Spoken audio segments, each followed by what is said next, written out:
ஐயோ டூருக்கு போயிட்டு நாளைக்கு வரேன்னு சொன்ன ஆண்டி இன்னைக்கே வந்துட்டாலே என்ன பண்றது பேசாம பைத்திய பிடிச்ச மாதிரி நினைச்சிருவோமா? ஏ ஏ, ஏ, ஏ. அப்பாடா நம்பிட்டான்னு நினைக்கிறேன். தப்பிச்சடா சூனிய பொம்மை. ஐயோ ஒரு வாரம் நமக்கு நிஜமாலுமே பைத்தியம் முடிச்சிருச்சுன்னு இந்த ஆன்டி நம்மள பைத்தியக்கார ஹாஸ்பிட்டல் கூட்டு போயிட்டு பஞ்சர் பண்ணிட்டானா?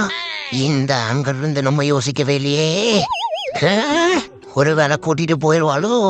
செல்ல குட்டிகளா என்ன பண்றீங்க? சாப்பிடுறீங்களா? வெரி குட் நல்லா சாப்பிடுங்க. என்ன பண்றீங்க? பெரிய இதுக்கு மேல பால் குடிக்கூடாது. எவனு பையா சொத்துல சல்லி மிக தரமாட்டேன். தம்பி வாழ்க்கைங்கிறது ஒரு வானவில் போலப்பா. அந்த வில்லுக்கு நம்ம அம்பாதான் இருக்கணுமே தவிர இப்படி தெம்பில்லாம இருக்க கூடாதுப்பா. வா என் கைய புடிச்சுக்க, நான் உன்னைய காப்பாத்துறேன். வா வா வா.